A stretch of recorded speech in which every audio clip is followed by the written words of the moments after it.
In 1981, Salomon Brothers was acquired and Bloomberg was fired from the firm. With his $10 million severance, he launched a startup company to quickly and efficiently provide vital data to Wall Street. Bloomberg LP started as Innovative Market Systems in 1981 and used emerging technologies to simplify the buying and selling of financial securities.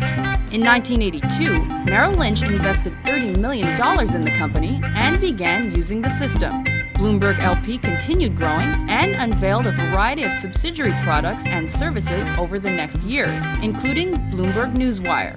In 1990, the Bloomberg News division launched.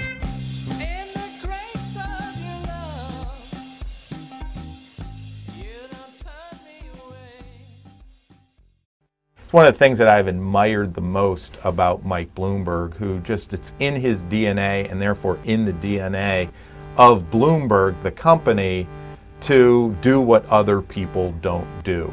I think about it, he formed the company in the midst of the last Great Recession in the early 80s, expanded the company dramatically by opening up a news operation, expanding internationally, moving from fixed income into equities in the recession of the late 1980s and early 1990s. Saw the biggest gains by investing heavily in product and product development in the recession in the early part of this decade.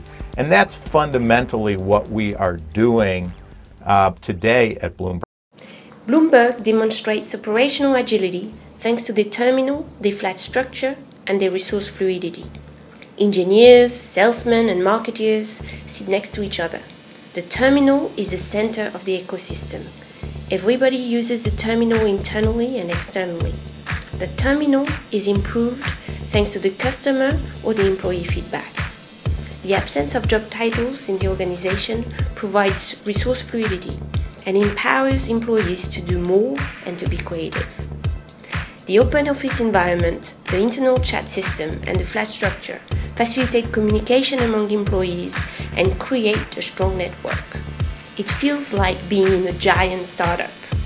The majority of developments are made in-house.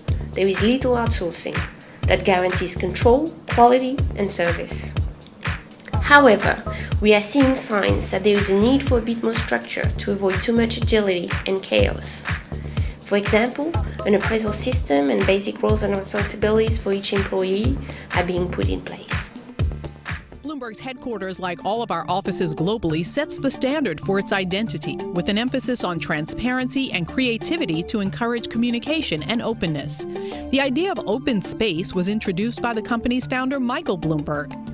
The open trading floor type environment, where everyone sits shoulder to shoulder, is designed to enhance cooperation, communication, teamwork, and access to colleagues, including the company's chairman, Peter Grauer, and President Dan Doctoroff, who also sit at desks that are part of the open floor plan.